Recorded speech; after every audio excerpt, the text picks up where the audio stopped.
The cameras were rolling when the Peterson family simply ceased to exist. For people, sitting on their own living room couch, speaking to millions of viewers across America, vanished into thin air during a live television broadcast on March 15, 2003. The strangest part? The cameras kept recording for another 27 minutes, capturing their empty living room as if nothing had happened. This isn't a story about technical difficulties or hoax footage. This is the documented case of a family who disappeared in front of 3.2 million witnesses, leaving behind questions that have haunted investigators for over 2 decades. The Peterson family had agreed to the interview after months of persistent requests from Channel 7 News. They'd been reluctant participants in a story that had gripped the nation.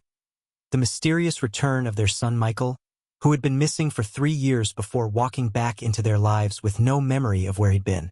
Michael Peterson had vanished on October 12, 2000, at age 16. He'd left for school that morning and never arrived. No witnesses, no evidence, no trace. Search parties combed the woods around their small town of Cedar Falls, Iowa. The FBI investigated potential kidnapping scenarios. His parents, David and Margaret Peterson, along with his younger sister Sarah, endured 3 years of agonizing uncertainty. Then, on September 3, 2003, Michael simply walked through their front door as if he'd never left. Same clothes, same age, same confused expression. He had no memory of the past 3 years. As far as he knew, he was still 16 and running late for first period. The story captured national attention. Medical experts were baffled. Michael showed no signs of aging, no physical evidence of trauma or captivity. Brain scans were normal. Blood tests revealed nothing unusual. He was exactly as he had been 3 years earlier, down to a small cut on his hand from helping his father with yard work the morning he disappeared. Dr. Rebecca Hayes, a neurologist at Cedar Falls Medical Center, examined Michael extensively. "In 30 years of practice, I've never seen anything like this," she told reporters. "Every biological marker suggests this young man experienced no passage of time. His cellular development, his memories, even his blood chemistry, everything indicates he never left that morning in 2000. The Peterson family granted very few interviews during the months following Michael's return. They were private people, overwhelmed by media attention and struggling to understand what had happened to their son. But the story wouldn't go away. Reporters camped outside their modest 2-story home. Conspiracy theorists developed elaborate explanations involving alien abduction and government experiments. The family needed closure, and the public demanded answers. Channel 7's lead investigative reporter, Amanda Chun, had been covering the story since Michael's disappearance. She'd built a relationship with the family based on trust and respect. When the Petersons finally agreed to speak publicly about Michael's return, they chose to do it with Amanda. The interview was scheduled for 8 p.m. Eastern Time on March 15, 2004. It would be broadcast live during Channel 7's primetime news magazine show, Truth Seekers. The network promoted it heavily. This would be the first time all 4 family members spoke together about the impossible situation they'd endured. Amanda arrived at the Peterson home at 6:30 p.m. with her camera crew. Bob Mitchell operating the main camera, Janet Kumar handling sound, and Tommy Rodriguez managing the lighting equipment. The family had agreed to conduct the interview in their living room, sitting together on the floral-patterned couch where they'd spent countless evenings waiting for Michael to come home. David Peterson, age 45, was a soft-spoken insurance agent who'd aged visibly during his son's disappearance. Margaret Peterson, 43, worked part-time as a librarian and had become an advocate for missing children's families. Sarah Peterson, now 16, had been 13 when her brother vanished and had grown up in the shadow of his absence. And Michael, still somehow 16 despite 3 missing years, sat quietly beside his family, struggling to understand why everyone seemed older and different. The interview began normally at exactly 8 p.m. Amanda's opening questions focused on the family's emotional journey, their grief during Michael's absence, their shock at his return, their attempts to rebuild their lives. The family answered thoughtfully, though Michael remained largely silent, occasionally looking confused when references were made to events during his missing years.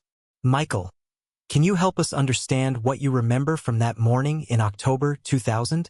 Amanda asked at 8:23 p.m., according to the broadcast timestamp. Michael shifted uncomfortably on the couch. I remember eating breakfast. Mom made pancakes. I was worried about a history test. Dad gave me lunch money and told me to have a good day. I walked out the front door and... He paused, his brow furrowing. And then I was walking back through the same door. But everything was different. Everyone looked older. Sarah had grown up. There were different cars in the driveway. Mom had cut her hair. I don't understand what happened to me. Margaret Peterson reached over and squeezed her son's hand. The important thing is that you're home now, honey. Whatever happened, we're together again. It was at 8:26 p.m. that viewers first noticed something strange. David Peterson, who had been speaking about the family's attempts to return to normal life, suddenly stopped mid-sentence. He was looking at something off-camera with an expression of recognition and confusion. David, Amanda prompted. You were saying the adjustment has been difficult for all of you. But David wasn't listening to Amanda. He was staring at a point beyond the cameras, his face pale. Margaret, he said quietly. Do you see him? Margaret followed her husband's gaze. Her expression changed to match his, a mixture of shock and impossible recognition. That's not possible, she whispered. Sarah Peterson stood up from the couch, her eyes fixed on the same invisible point. Michael? She said, her voice barely audible. But you're right here. The Michael sitting on the couch looked around frantically. What are you all looking at? What's wrong? Amanda Chun, sensing something significant was happening, gestured for Bob to keep the cameras rolling. What do you see? She asked the family. Can you describe what you're looking at? There's another Michael, Margaret said, her voice shaking. He's standing by the window. He looks exactly like he did the morning he disappeared. He's wearing the same clothes, carrying the same backpack.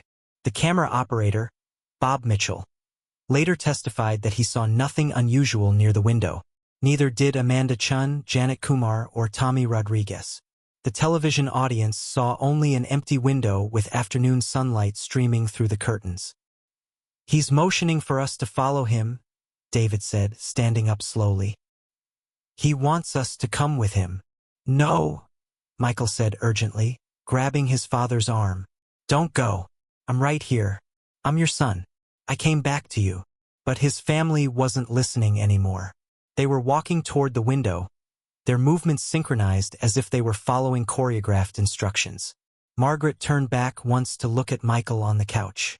I'm sorry, honey, she said, but we have to go with you. The real you. I am real, Michael shouted. I'm your son. I've been here for 6 months. You know me. Sarah Peterson paused at the window. She looked directly into the camera with an expression of infinite sadness. Tell everyone we're sorry, she said to Amanda. We didn't know he wasn't really our Michael until now. We couldn't see the difference until the real one came back to get us. And then, at exactly 8:29 p.m., something impossible happened. David Peterson stepped toward the window and simply disappeared. Not gradually, not with any visual effect. One moment he was there, the next moment he was gone. Margaret followed him, vanishing the instant she reached the same spot. Sarah took one last look at the cameras and stepped forward, blinking out of existence as if she had never been there at all. Michael, the Michael who had been sitting on the couch throughout the interview, screamed.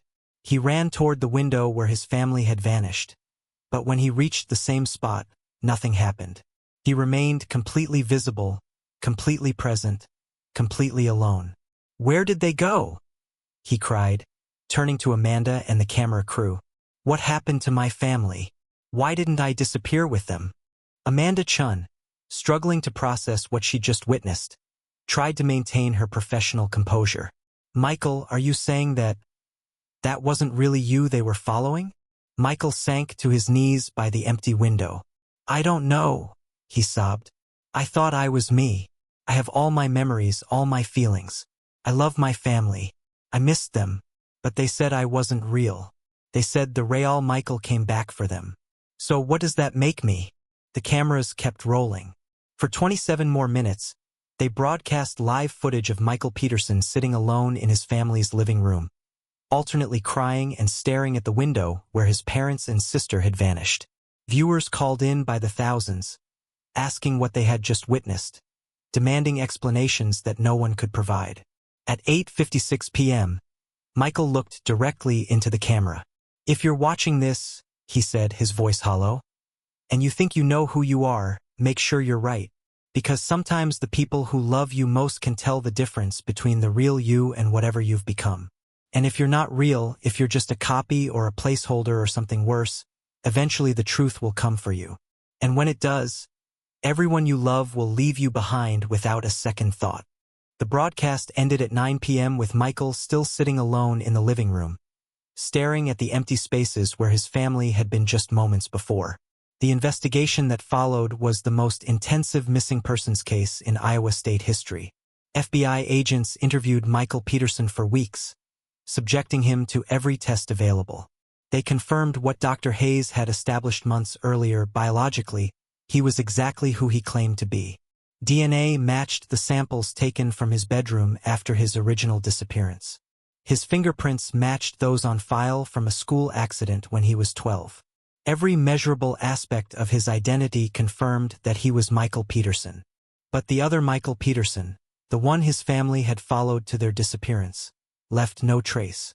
Security cameras outside the Peterson home showed no one entering or leaving the property during the interview.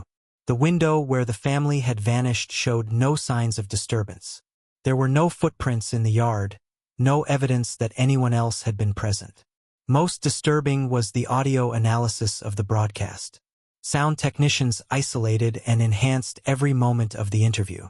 They found no additional voices, no sounds that might indicate another person's presence. Yet the Peterson family had clearly been responding to someone, following specific instructions, engaging in what appeared to be a conversation with an entity that only they could perceive. Dr. Sarah Winters, a psychiatrist specializing in shared psychotic episodes, was brought in to evaluate the case. "What we witnessed could represent an extreme form of shared delusion," she explained to investigators. "Families under tremendous stress can sometimes develop synchronized hallucinations, especially when dealing with traumatic loss and unexpected reunion. The mind creates explanations for experiences it cannot process rationally." But her theory couldn't explain the family's physical disappearance. Shared delusions don't cause people to vanish into thin air. The case took an even stranger turn when investigators discovered that Michael's original disappearance in 2000 had been captured on security footage from a convenience store near his school. The video showed Michael walking down the sidewalk at 8:47 a.m. on October 12, 2000. At 8:48 a.m., he simply stopped existing. One frame showed him mid-step. The next frame showed empty sidewalk. The convenience store owner, Mrs. Chun, had noticed the anomaly years earlier but assumed it was a technical glitch with the old recording system. She'd mentioned it to police during the original investigation, but they'd focused on more conventional leads. Now, with the benefit of hindsight and digital enhancement, the footage revealed an impossible truth. Michael Peterson had vanished in exactly the same manner as his family, just 3 years earlier. This discovery led investigators to re-examine Michael's return on September 3, 2003. Traffic cameras at the intersection near the Peterson home showed something remarkable. At 4:17 p.m., Michael simply materialized on the sidewalk in front of his house. One frame showed empty pavement. The next showed a 16-year-old boy walking confidently toward his front door. The question that haunted everyone involved in the case was simple but terrifying. If Michael had vanished in 2000 and rematerialized in 2003, who or what had been living with the Peterson family for 6 months? And why had his family been able to distinguish between the real Michael and the version that had been with them? Dr. Rebecca Hayes, the neurologist who had examined Michael, developed a theory that challenged conventional understanding of identity and consciousness. "What if consciousness isn't as singular as we believe?" she proposed. "What if traumatic events can create splits in identity that manifest physically? Michael Peterson may have literally divided during his original disappearance. One part remaining in our reality, one part displaced to somewhere else. When the displaced part returned to reclaim his life, both versions couldn't coexist in the same space." Her theory suggested that the family's disappearance wasn't random. It was a choice. They had recognized their real son and chosen to follow him, wherever he was leading them. The Michael Peterson who remained behind struggled with an identity crisis that defied comprehension. He had memories, emotions, and experiences that felt completely authentic. He grieved for his missing family, blamed himself for their disappearance, and underwent years of therapy trying to understand his place in reality. In 2007, 4 years after the live television incident, Michael granted one final interview. He had aged normally, growing from 16 to 20, attending college and attempting to build a life despite the questions that surrounded his existence. "People ask me if I'm real," he said during that interview. "I don't know how to answer that. I feel real. I have thoughts and dreams and fears just like anyone else. But I also know that the people who loved me most chose someone else over me. They saw the difference between me and him, even though I can't see it myself." Michael paused, staring out the window of his small apartment. Maybe being real isn't about biology or DNA or brain scans. Maybe it's about being chosen by the people who matter most. And if that's true, then I guess I'm not real at all. I'm just the copy that got left behind. The Peterson family was never found. In the 20 years since their disappearance, there have been no confirmed sightings, no evidence of their continued existence. The house where they vanished was eventually sold to a family from out of state who had never heard the story. The new owners report nothing unusual, though neighbors occasionally mention seeing figures at the window during twilight hours. A man, a woman, and a teenage girl, standing together as if they're waiting for someone to join them. Michael Peterson still lives in Cedar Falls, now working as a software engineer and living a quiet, solitary life. He's never married, never formed close relationships, never stopped wondering whether he's real enough to deserve love. Occasionally, reporters contact him for anniversary stories about the case, but he rarely grants interviews anymore. "The hardest part," he said during his last public statement in 2019, "isn't wondering whether I'm real. It's knowing that somewhere out there, my real family might be together and happy, living the life they were meant to live with the son they were meant to have. And I'm just the mistake that got left behind, the rough draft that should have been thrown away when the final version was complete." The case officially remains open, though active investigations ceased years ago. Detective Maria Santos, who led the investigation, retired in 2015 but still thinks about the Peterson family regularly. "In 30 years of police work, I've seen murder, kidnapping, fraud, and every kind of human cruelty you can imagine," she said. "But I've never seen anything that challenged my understanding of reality like the Peterson case. Those people didn't just disappear, they chose to disappear. They saw something we couldn't see, recognized something we couldn't recognize, and made a decision to leave everything behind to follow it." Detective Santos paused, looking out her office window at the street where Michael Peterson had first vanished 20 years earlier. "The question that keeps me awake at night isn't what happened to David, Margaret, and Sarah Peterson.